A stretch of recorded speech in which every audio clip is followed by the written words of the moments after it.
And greetings, everybody. Keith here. Hoping everybody's having a good day, enjoying life, living life, loving life. Want to remind everybody hit the like, share, and subscribe. There's a PayPal button down there for anybody that wants to share some love. Always appreciated. And then the StreamYard link, of course, is down there for anybody who wants to join the panel. We got John with us again tonight. How you doing, John? Doing good, Keith. Doing real good. Good, good. Now, tonight we're going to do some reviews, but they're not going to be the shorts. I've got a few videos lined up that are a little bit longer than shorts. And we're going to go through and we're going to talk about some of this stuff. And you'll notice that a lot of these insanity loops I pull up on Paul Jr. because we're talking about this metaverse and what we observe in this metaverse, which is the first process of our freedom of speech and freedom of expression to first observe things. In that observance, of course, we've got the fair use, all clips used for fair use commentary, criticism, and educational purposes. In that part of that metaverse where we observe these things, most of what we're observing here on this panel, like I said, with these insanity loops, is the insane behavior that we are seeing in our society. Here and there, you see some good clips that show some amazing things like we saw in the last couple of days. But the intent behind doing all this research and observation is to help people see a better side of ourselves. And in that, that's why we're actually supposed to be standing up and doing the things that we're doing in our freedom of expression and trying to make things right. In order to do that, we have to do these observances. That's the importance of doing audits and making sure that you have oversight over the governing body, because that's just a governing body that has certain delegated powers they get from the very people. So we have to be involved one way or another. If we're going to get involved in this metaverse and the psychological path shows more psychopathy than anything, you might want to think about things. So that's what we're doing here, is we're pointing out that things are getting bad. We're becoming Hitler's willing executioners, and we really need to start stepping up to a better moral standard to help both correct things and enforce that correction. And that can only come from us. And greetings, Russ. How you doing tonight? Greetings. Doing well, doing well. Good to see everybody. John, good to see you. Good to see you, Russ. Yep. Good. Glad to have you guys on board. And we're going to go ahead and get into it with this first video. This is Joe Rogan. And I wanted to play this first before we got into the actual insanity clips with the police and stuff, because this particular video I watched, and it talks about what I believe is the very systemic problem, and that is the various different ideologies that we're being exposed to at very young ages. Public education system where we hand off the very principle of bringing our children up with our own ideology and subject them to a public education system that has a multiple dogmatic ideology system running throughout it. Multiple different teachers, multiple different students from multiple different cultural and religious backgrounds and stuff. And that brings in a lot of information that they don't really understand, because nobody is explaining the differences. And that's the big thing what we're talking about. Everybody's being treated as an American, or excuse me, a United States citizen, and they don't know the difference between that and a true living soul, and how to distinguish and discern that difference and then express it. And that's because everybody's confused with ideologies and everything. And that bears a distraction of truth.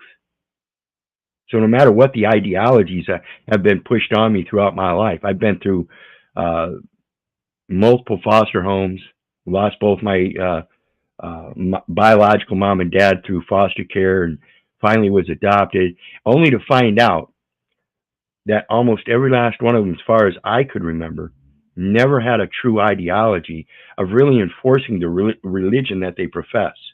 Even my adoptive parents, after bringing me up in the Christianity in the church there and assuring me that that was the way to go, told me that police were my authority. I find it all astoundingly insane. I couldn't believe it. So we're going to take a look at this, is what Joe Rogan speaks on ideologies.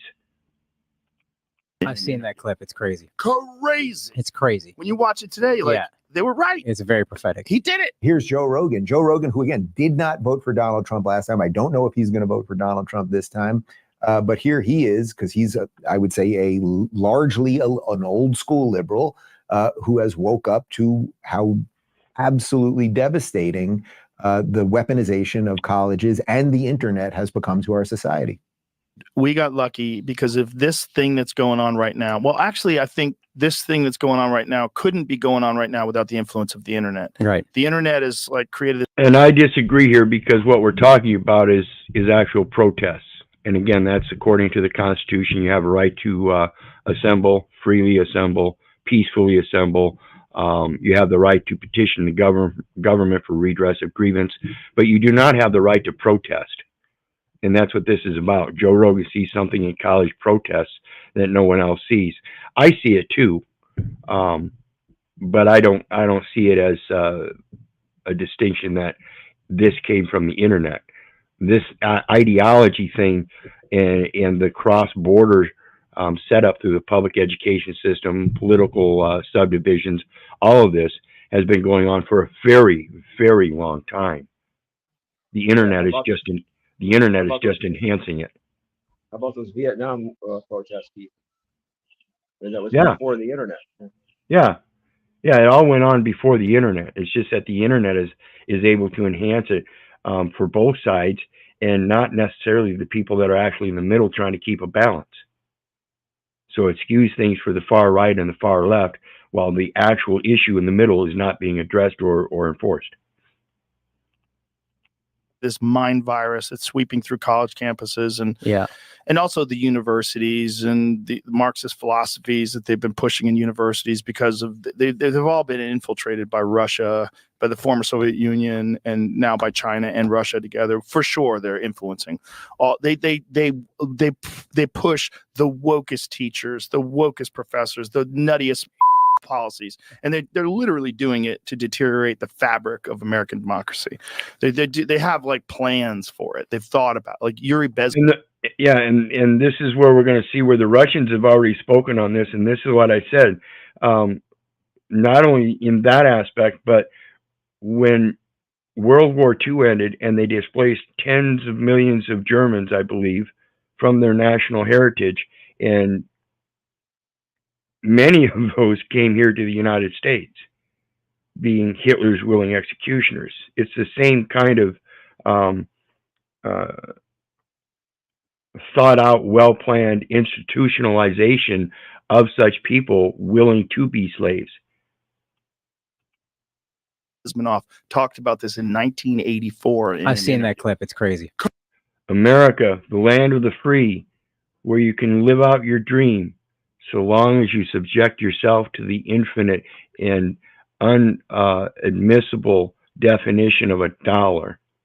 Crazy. It's crazy. When you watch it today, like, they were right. It's very prophetic. He did it. Yeah. They did it. They 1000%. really did it. Hey, Connor, do we have that clip of Yuri? Ideological subversion, that is a phrase that I'm afraid some Americans don't fully understand. When the Soviets used the phrase ideological subversion, what do they mean by it? Ideological subversion is the slow process, which we call either ideological subversion or active measures, активные мероприятия in the language of the KGB. And the active measures are done in the public education system, whereas they're the ones that make the declaration. They're the ones that declare the assessment of what you're worth as far as your intellect and your teaching, your learning. Or psychological warfare. What Psychologically educating you to believe things that are not true. that basically means is to change the perception of reality of every. They teach you when you're a child that you're a United States citizen, a resident. They teach you those terms when you're a child, but they never teach you what the terms actually mean. Broad scope across the board when you start finding out Well, United States citizen is a nationality that is conferred by the United States to one who was born in the United States. And you just find the impossibilities through the plain writing. It says, wait a minute, that wasn't true. It's still not true today. Every American, I am not that thing. That's a false such an attachment extent to a that- living soul. Yes, I am not that thing. Nor am I that person. Nor am I a place. I am not a noun in any sense. That is only a descriptor of what I truly am, and that is a what? A verb. Every breath, I verbalize my yea and my nay. despite of the abundance of information, no one is able to come to sensible conclusions in the interests of defending themselves, their families, their community, and their country. Again, that goes to that public education system. If you've got a weak mind in the body of the nation, then you have a weak nation. It's a great brainwashing process which goes very slow, and it's divided in 4 basic stages. The first one being demoralization. It takes from 15 to 20 years to demoralize a nation. Why? Teacher, leave those kids alone. That's where all the bullying happens. That's where all the ideologies exchange and they disagree, and they don't know how to disagree as little kids because nobody's taught them reason and logic yet. And the teachers aren't going to do that either. They're going to bring in transvestites and transsexuals in clown suits and teach you read little books that are perverted. It's sickening. That many years, because this is the minimum number. That is psychologically altering the children, helping them believe that as little boys they can grow up to be little girls, and as little girls they can grow up to be little boys. Of years, which requires to educate 1 generation of students in the country of your enemy. One generation. To the ideology of the enemy. In other words, Marxism-Leninism ideology is being pumped into the soft heads of at least 3 generations of American students without being challenged or counterbalanced by the basic values of Americanism. It almost feels like that video, 1984, former KGB agent, that video was left by aliens as a little breadcrumb into what was going to happen to us. I don't mean that literally. I don't think it was left by aliens, but like it's here and there was a plan and we should know the plan which was largely written by Marx. The revolution will always be about the revolution. All of the rest of it is a sideshow and the revolution will eat its own. And then that there would be a plan by these people to subvert democracy, to break brains, to demoralize people, COVID, lock people in their homes, get them all hooked on porn and prescription drugs and all of the like it all kind of makes sense. So as we see, and this is why I urge you to understand what this metaverse is. It's a psychological platform and it can alter your psychology. If you understand that going into this and you prepare yourself and you make practice of yourself to indulge in the positive aspect of these things and look more at it as a heroic imagination project rather than a damnation and condemnation of your fellow man as a ego and popularity contest, you might fare better. At least that's what I propose. What do you guys think? I think schools are also gutting our ability to think for ourselves. You know. Well, yeah, that's the whole thing about the public education teacher. Leave them kids alone, and it's gotten to that, or it's been that way for a long time. You know, that was what 1977, maybe a little later. Yeah, it was. That's pretty good. 79, early 80. Yeah, and so we're thinking that's 44 years ago, at least. So it's been happening for decades that these ideologies have been seeping into these public education systems, and the teachers have been abusing the children because of their own private ideologies, along, of course, with all of the mental confusion from all the other students and their ideologies that they don't even understand themselves, but yet are passing on from their parents as parrots. That's basically what the teachers are doing too. They just grew up to be big parrots. They're still parroting. They don't have any real true ideology of their own through their own witness and observance of firsthand experiences, because they believe so heavily on those that were indoctrinated before them to go ahead and just keep repeating and remembering that repetition. So let's look at the next one. We have new video. And then they don't work in communities either, Keith. You know, they sit at their own desk. They're all facing the same direction. They go home. They do homework alone. They got it as much as they could, right? Yeah. Well, and that's what I said earlier. You popped in and made a comment on my post that I made a great point, and that was that when they say that they're just doing their job, they're telling you that they don't give a fuck about anything else. Just like that DA said, I'm just doing my job. It's the same goddamn thing. I really don't care. Sickening. That's their mental attitude. Video into our newsroom tonight showing the moments a Sauk Prairie police officer arrived on the scene of a crash to find his own car totaled under a bridge. That officer, Joel Ludowitz, was later charged with obstructing the investigation into the crash. Last week, he pleaded no contest to those charges. Braden Ross has been working on this story. He pled no contest. That's my plea. I contest. I contest the record. He pled no contest, meaning that the record was it reflecting accurately. I just mentioned that in the comments. Coinky dink. Since we first were tipped off to it more than a year ago. And tonight, she joins us to break down the dash cam video at the center of that case. Braden? Yeah, that's right. We broke this news to you when Ludowitz was eventually charged last July. That was 6 months after the crash, but only days after we reached out asking for an update on that case. Those charging documents mention Ludowitz's dash cam video. Prosecutors say it shows him trying to remove evidence from the car the morning after the crash. Tonight, for the first time, we have that video to show you. Take a look. New Year's Eve 2022, just after 8 a.m. Sauk Prairie Police Detective Joel Ludowitz arrives on the scene of a crash under the Highway 60 bridge. 43, there's nobody in the vehicle. He's the second officer there, and it's his car. It's Joel. Tell my car. Ludowitz had reported the car stolen that same morning. He told police the last time he saw it was in his driveway around 10 p.m. the night before. It looks like it went for a hell of a ride. Oh, God. He watches stunned as other first responders arrive on scene. The driver of the car, nowhere to be found. At one point, Ludowitz can be heard on the dash cam video calling someone. I'm positive about this whole thing is I have my keys.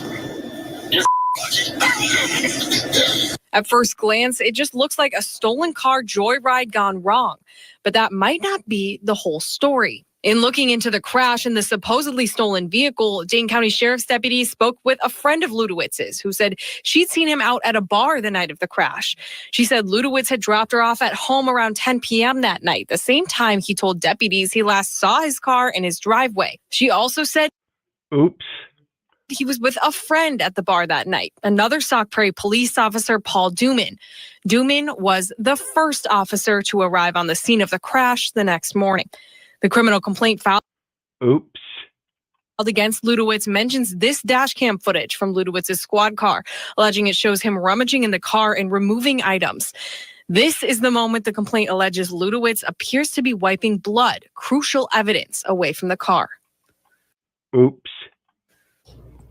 Now, Ludowitz was only charged with a misdemeanor in this case, obstructing an officer. Last Friday, he pled no contest to that charge and was ordered to complete an 8-month deferred prosecution program.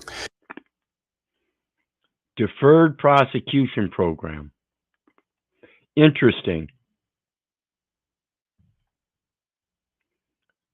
What do you guys think about that? Deferred prosecution. Well, got deferred learning in school, got deferred health and health care. Is that like a deferral? Yeah, that's like deferment of debt, right? I mean, Jesus fucking Christ, this is When are we going to get it? The law is uniform throughout all jurisdictions. If you can defer a debt and they find you guilty of a debt in the court, can you defer that payment? And how long?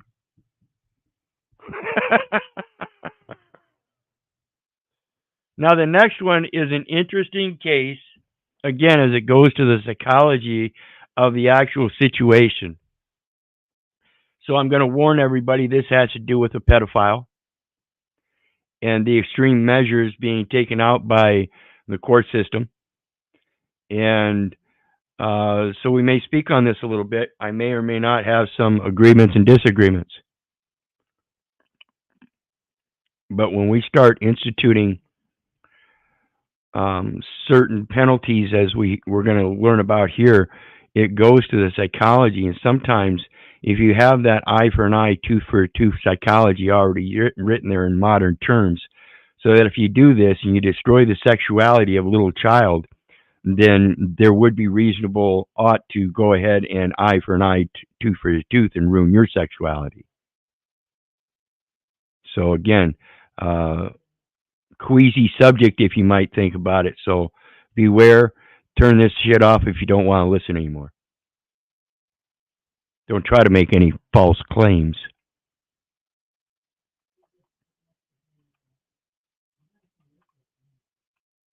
A man in Louisiana will have a permanent reminder of the punishment for raping a 14-year-old girl. Not only will Glenn Sullivan Sr. be headed to prison for the next 50 years, a judge has ordered that his balls be removed. My next guest demanded Sullivan be physically castrated. Now, if he's going to prison for 50 years, my only contention here is why would they worry about castrating him if he's going to be in prison for I would say even at a lenient rate, day for day, it's 25 years. He lived to be 50 years old, probably wouldn't be getting out until 75 years of age. He might be pretty useless by that time. And even at that rate, I don't know if a man like that would survive in prison like that. Just saying.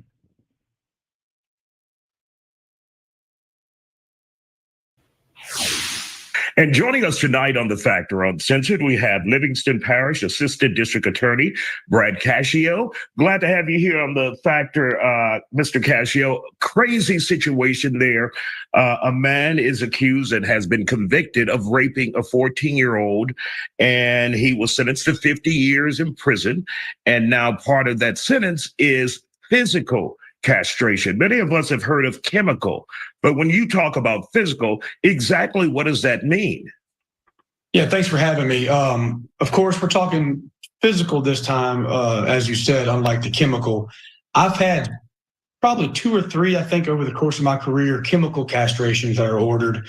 And what that entails in the state of Louisiana is a scheduled administration of shots throughout the remainder of the defendant's life that he has to go in, he has to report, and he has to voluntarily intake. And if he ever were to take testosterone or steroids to counteract those injections, then that would be a new charge and he would go back to prison. For the case of physical castration, we're talking about a surgeon surgically removing the defendant's testicles from his body.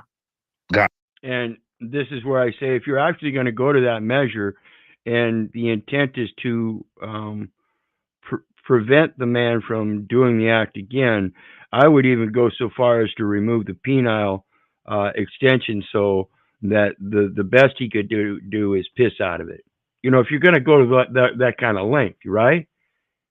I'm not saying that's what should be done, but if you're going to go to these kind of extents, the psychological aspect and the physical aspect would have to probably match up. Got it. So now the person in question, the man convicted, is 54-year-old Glenn Sullivan Sr. How did we get here? Give us a little backstory to tell us why this was necessary. And that's just my opinion, of course. Sullivan has lived in Livingston Parish, to my understanding, his whole life. And I can tell you he is what we call a long-time offender or a career defendant. He has constantly been a part in the justice system as a defendant. Mm-hmm. And this particular crime that he's committed is just so egregious and so heinous.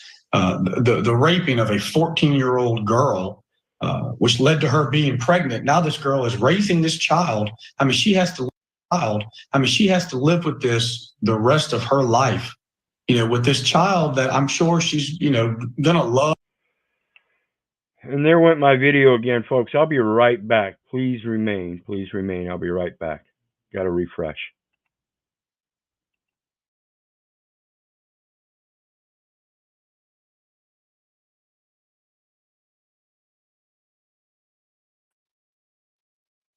Okay, we are back.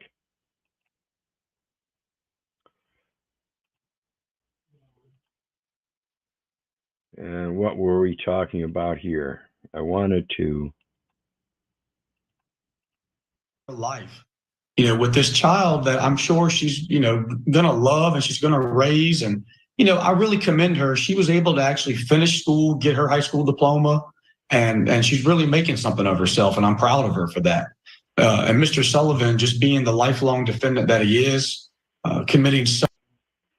Yeah, and this is, as they mentioned, that lifelong defendant here. There is no, at this point that I know of yet, that he has any other sexual abuse charges or anything. But in that, I too am one of those lifelong defendants, as they call them.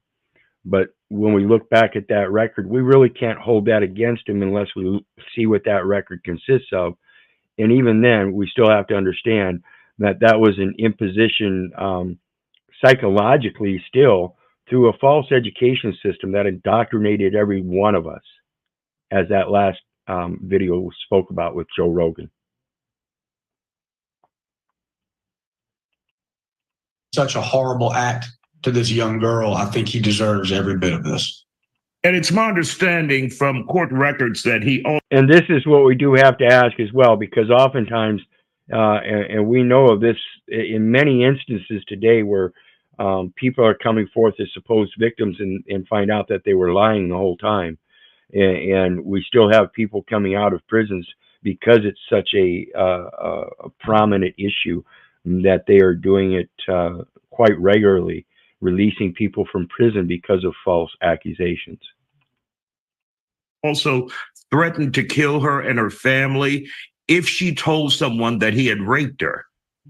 That's correct. That's usually a part of this type of offense, right? These guys want to exert some type of control over their victims to protect themselves. So they will often use threats of violence or harm to either the victim or the victim's loved ones and close relatives to keep that secret and to protect themselves. It's my understanding from speaking with the victim and her family that Mr. Sullivan does have a history of physical abuse. And so not only was it a threat, but it was a real threat. It was something that he was likely to follow up. So there is a history of physical abuse.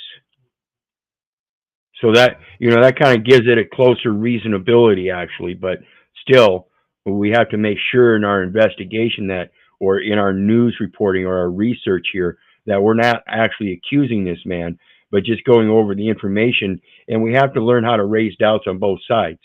So they're already presenting information, putting this guy in a bad light, which I agree is a bad light, but can I really agree with it all being true? We have to learn how to be so objective that we can tear it down and get to the real issues.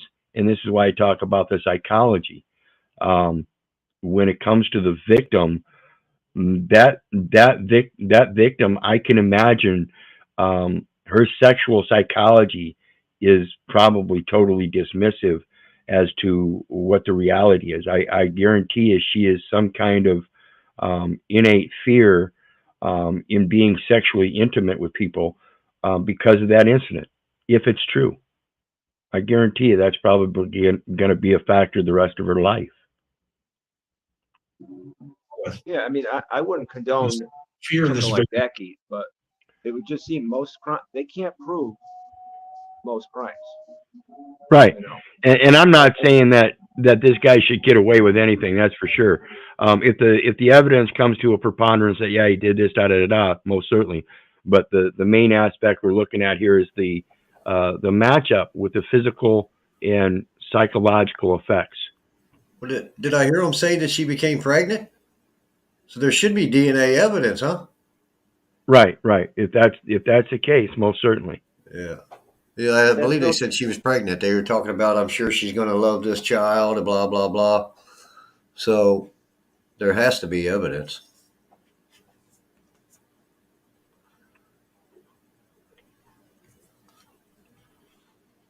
And I'm, like I said, I'm very proud of her because at some point she said, enough's enough. I'm tired of this.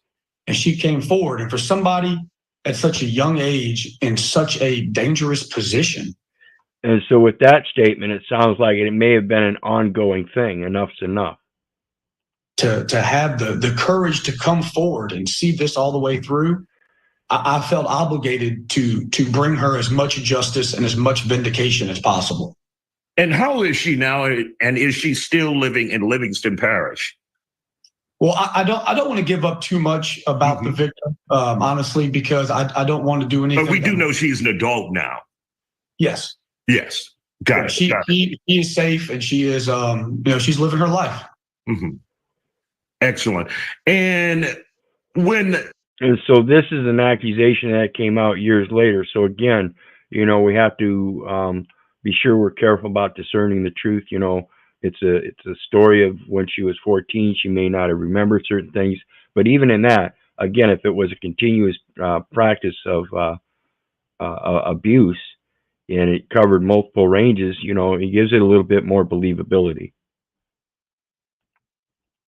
The sentence of 50 years in prison and then the castration, physical castration, is that something that you requested, something that he requested? What? So under the Louisiana law that's currently on the books, on the conviction of certain offenses, the court can order chemical castration. But there's a subsection that says with the defendant's written consent in lieu of chemical castration, we can order physical castration. So, and here's where another part where I have a problem with the sentencing and carrying out of the sentence is we find out that not only did they physically castrate him, but it was supposedly in lieu of chemical castration, which is the injection of certain chemicals, we'll call them at this point, that will subside the sexual desires and stuff. And they make stipulations as to taking testosterone and other things to evade the effects of these injections. So now they're getting into the territory of both, whereas the statute reads in lieu of. And speaking with the defense lawyers, they were going back and forth with me over what type of sentence we were looking at, and the idea of a 50-year sentence came up. And I considered it, and I've said the only way I'm agreeing to 50 years is if he agrees to, instead of chemical castration, we do physical castration in this case. And so the defendant actually, after speaking with his lawyer, being advised of all of his rights, signed a written motion and order for the physical castration and agreed to it. Now, was that a tough decision on your part, or you said? He agreed to have, he agreed by contract, get this, he agreed by contract to have his balls cut off. This is the merger of equity with common law. Eye for an eye, tooth for a tooth. We can't rightly just turn around and rape you, but, as it goes to the sexual psychology that she's going to go through in her life, we have to provide some kind of sexual psychology for you too. Let's cut your balls off. Okay. Remember Bobbitt? This guy's a monster. Let's move forward. Yeah, Bobbitt paid for it. And that was an out of court settlement there.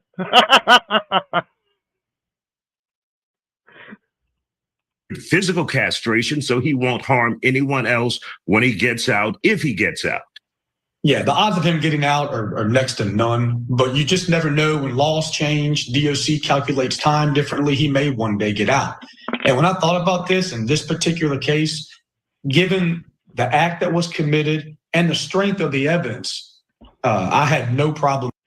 And having said that there, when the guy agrees to have his balls castrated, we have to think of the element of a guy putting his balls on the stand to testify. And that's literally what he did. He testified as to his guilt. Okay. So that alone tells me that the guy's guilty by his own admission, by putting his testicles to be chopped off. Oops. I'm not sure how taking his testicles are going to keep him from hurting somebody, as that other gentleman just said. But right. I mean, That's come what I on. mean. I doubt he'll make it through prison. Yeah, I mean, all whatsoever. Yeah, he's got very little chance in prison. That's what this guy said. Very Well, unlikely. you He know, knew what he was I've talking often about. thought, yeah, I often thought about those things, though. Well, maybe it ain't for this panel. Because I think at some point I think we have an obligation to let him serve out his time, but I think we as a whole have an obligation to protect him. Just how I'm feeling right now, you know what I mean? He should do his time, but we shouldn't open up a cell and let 5 or 6 guys come in on it. Ye shall put evil away from among you, and that means even if you have to put them in an encampment, because you can't let them loose onto another city or another society. Right. Right. So justice serves itself. You collect them all up. He'll sort them out. That's it. Requesting the sentence. I mean, we have a DNA test that proves the child born from this young girl is his child. So there's absolutely no doubt what occurred. Our burden is beyond a reasonable doubt. And in my nearly 11 years as an assistant district attorney. And I'll have to agree with that myself now that I hear this part where, or actually comprehend the fact that he agreed to have his balls cut off. He literally said, yeah, I'm guilty. I have never prosecuted a case that I didn't really believe in. Because if I don't believe it, I'm not going to prosecute it. But in this case, you had no choice but to believe the man was guilty. And so given the fact of what he did and how he has turned this girl's life upside down forever, I was very quick and had no problem making that decision. All right. Brad Cascio, who is the Assistant District Attorney in Livingston Parish, we want to thank you for joining us here on The Factor Uncensored and sharing the details of this case since it's been adjudicated already. We appreciate your time, sir. And welcome back to The Factor Uncensored. We continue our coverage of a rare sentencing of a convicted rapist out of Louisiana. A judge has... What do you guys think so far? Certainly getting what he deserved, or we have to worry about the little girl's testimony anymore? I don't believe so. I believe it was enough for me right there at 14 years old, and she was pregnant, and it was his child. What more need? How would that even been possible? Yep. Absolutely. Even the mind of a child, you can't really condemn them for being overtaken by an adult in any manner, psychologically or physically. Has ordered for the suspect to be castrated physically. My next guest explains the physical aftermath for a man who would no longer have his balls. And I love how he says that too. For a man who would no longer have his balls instead of testicles, his balls. And following up on this crazy story out of Louisiana and Livingston Parish, we have Dr. Danish Ali from Archpoint Pain Institute. Dr. Ali, Glenn Sullivan Sr.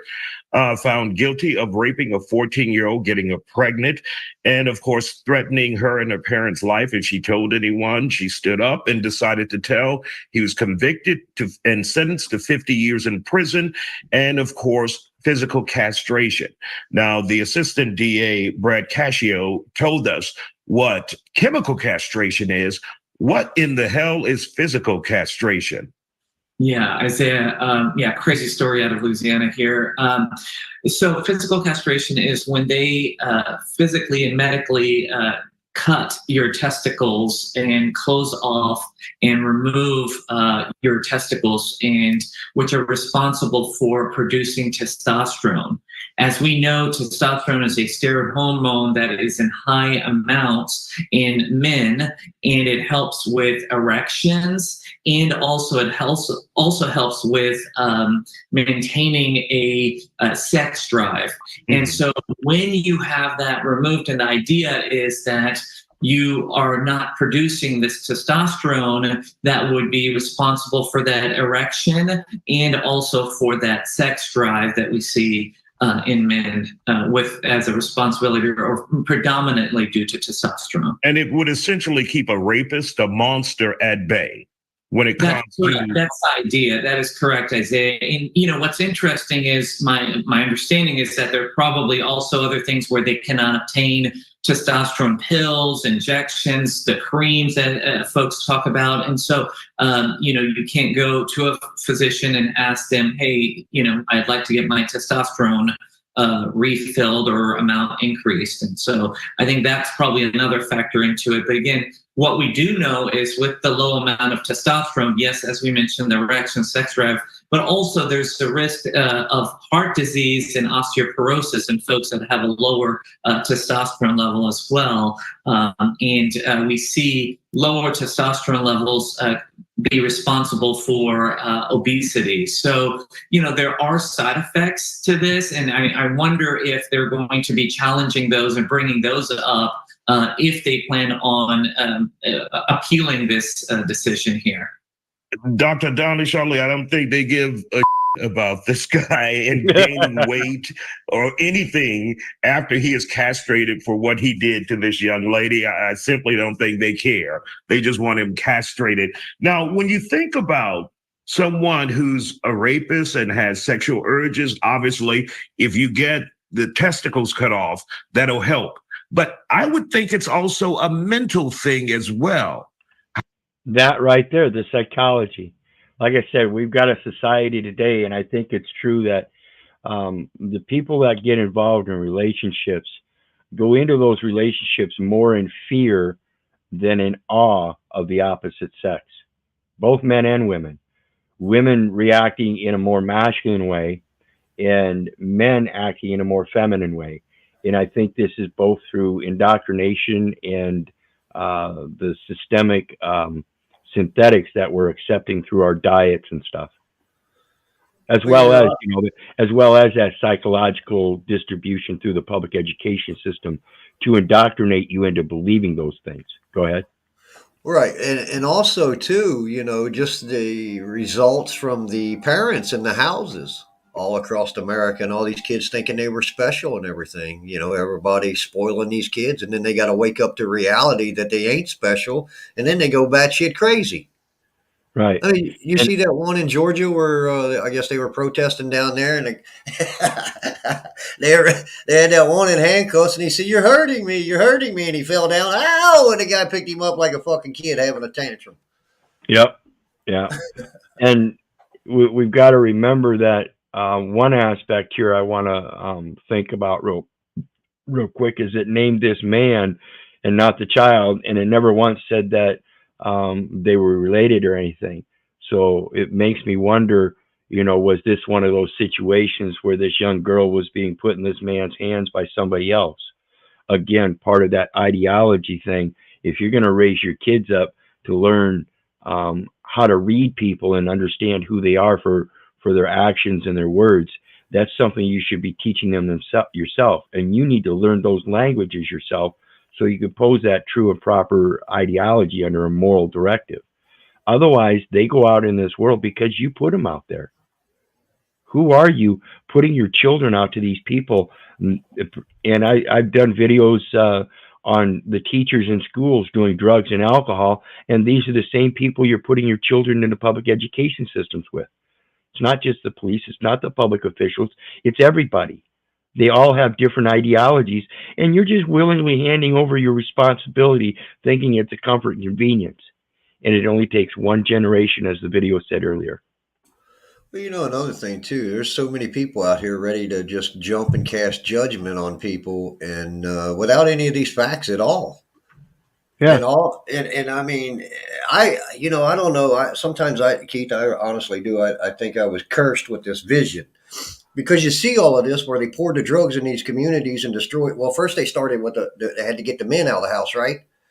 So then they destroyed the families. Then the drugs took over the communities.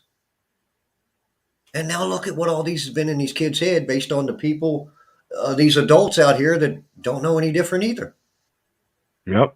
in all of this continuing cycle, that's why I don't even come out on YouTube much anymore, man. There's a couple places I go on, I see the shit, and I'm like, okay, I'll go read something of some value somewhere, try to learn something else new or whatever. Yeah. It's sad. And I like this guy's name here. It says Isaiah Uncensored. And that's my favorite book, Isaiah, particular chapter 54 in whole. That starts out with sing. Isaiah Uncensored. Sing, brother. Rightly dividing the word of truth, so that no tongue shall prosper against you. You shall rise up and condemn anybody that places judgment. This is the inheritance of the servants of the Lord, and their righteousness is of me, saith the Lord. How do you deal with that? You know, Yeah. I mean, I would assume he would have to undergo counseling or something else, because a rapist, you know, while it's physical, it's also about mental, it's about power over someone. So how do you combat that? It's a spiritual warfare, folks. That psychology we're talking about is the spirit overtaken by darkness. The evil thoughts, because they think they can get away with it. And they can only get away with it because you allow it. This guy ever gets out. He's 54, serving 50 years. He could get out, but I mean... Yeah, 54. So by the time he's served even half his sentence, if they give him day for day, which is very lenient, and I doubt that, he would be 79 years old. He'll be crumpled up and old coming out of that thing, if he makes it. That's 25 years, a long time for a pedo to make in prison. Will he likely be alive? Probably not. Right. Yeah, I agree. It's an interesting point you bring up, Isaiah. So yes, it is also physical and in the mind as well. But the idea is with the lower amount of testosterone, your mind does not have that urge and that drive. And so that's definitely one thing. In terms of counseling, probably, yeah. I mean, there is what we call cognitive behavioral therapy, or CBT, that can be initiated in something like this, and probably is going to be to help reframe and process these sorts of thoughts that this rapist have. Yeah. See, they castrate horses to control the horse. So they're kind of doing that to our kids in school, you know? Absolutely. And you want to see the extreme? The next video is going to show that extreme. And I hope you pay attention. I'm going to leave this banner up here, or the comment. Leave now if you do not want to view this portion of content, and stop back later. We're talking about a little kid that got away with murder, in a sense. But again, it goes to the psychology. The psychology has to match up with the physical reality. And that's how he got away with it. The psychology says he wasn't capable of murder. So let's watch the next one. We begin tonight with a story. Very sad story, but one we can learn from. That so many will find hard to grasp. A 10-year-old boy has admitted to killing a man when he was just 7 years old. And because of his age, he's not going to be criminally charged. Now, this case is out of Gonzales County, about an hour east of San Antonio. And on April 12th, the Gonzales County Sheriff's Office says that the principal from the Nixon Smiley Independent School District called them. That principal said that a student threatened to assault and kill another student on a bus. And in talking to that child, the district told the sheriff's office the boy made a comment about shooting and killing a man 2 years ago. Investigators now say that man was 32-year-old Brandon Raspberry. He was found dead here at the Lazy J RV Park in Nixon on January 18th, 2022. Raspberry had been shot in the head. After the child's alleged threat on that bus, he was taken to a child advocacy center to be interviewed. It was there that Gonzales County investigators say the boy shared information that was consistent with firsthand knowledge of the homicide of Brandon Raspberry. According to the sheriff's office, during that interview, the child said he was staying with his grandfather who lived in the same RV park. He got a 9mm gun out of his grandfather's truck, went to Raspberry's RV, saw him sleeping, and shot Brandon Raspberry in the head. He also said he fired a round into a couch in the RV and then put the gun back in his grandfather's glove box. The 10-year-old told investigators he did not know Raspberry and had no reason to be angry with him. He had only seen him walking around the RV earlier that day. So the psychology says there's something missing. No intent. The child simply had zero intent. Barry moved into that RV park 4 days before he was killed. On April 12th of this year, investigators say they found the gun used in this murder at a pawn shop in Seguin. The boy told investigators his grandfather pawned it. Now, after that interview, the 10-year-old was brought here to San Antonio and placed on a 72-hour emergency detention for psychiatric evaluation and treatment. After that, he was booked on charges for making that threat on the school bus. But because of the boy's age at the time of the murder, he cannot be criminally prosecuted. Texas Penal Code says a child does not have criminal culpability until they reach the age of 10. So since the boy was 7 at the time of the murder, no criminal charges will be filed in this case. Now, late this afternoon, I spoke with Brandon Raspberry's father, Kenneth, about getting the news that his son's suspected killer is only a child. I was shocked, very shocked. This wasn't the person that me, my wife, her oldest daughter, this isn't anywhere the suspect that we thought it was. So again, it goes to the imagination, the psychology behind it all. Can you imagine? No, I can't. Now you can. You have to be able to not only imagine these things, but be able to see them. So again, in the metaverse, even though it seems to be a psychological aspect where people can speak out boldly without being honorable and start slinging shit, sometimes we have to take a look at that shit for what it really is. And it may not be too nice. We have to start observing the reality of this psychological format that we have before us and be able to learn how to discern what our duty in being able to prevent that in the future. We have to be able to step up and learn that we've got to quit giving our children up, because that's truly what it's about.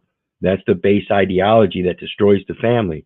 If you lose your children, you have no reason to keep your family together. What do you guys think? Yeah, I mean, that's what the country was founded on, at least I thought it was. Families using their hands, using their hearts, you know, just coming together and making things work. Yeah, it's our family values showing that the word of God has passed through us, and we're going to keep carrying that on. My people are destroyed for lack of knowledge. How do you expect to have knowledge if you're not in this world, knowing that you're just in this world, but not of this world? Therefore, you've got to observe this world. It's not familiar. And the more you learn about it, the more familiar it becomes. That's family. It's the physical existence, supported by the spiritual existence. Everybody's living in this personality of popularity. And with that, we are done for this one. And I will be back at 9 p.m. with dealership invoices and hidden fees and costs. We're going to go over some information there. Hopefully learn some information about contracts and what to look for in those contracts so you can correct them for your proper use as a third party. So I haven't watched either one of these, but we're going to look through them and see what we can learn. It's an interesting topic, particularly since, like I said, it has to do with those contracts that are being misconstrued because we're not reading them right. We're not observing them right and then correcting them for what they should be. Yeah. You guys got anything? If we could identify the contract, the problem is half the time you can't.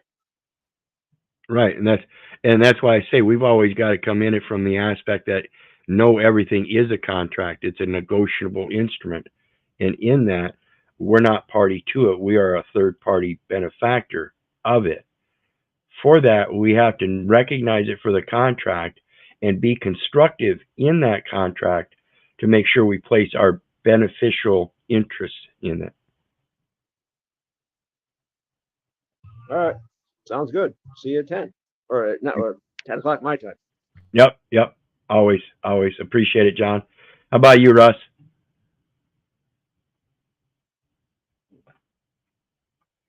Russ is not with us. All right.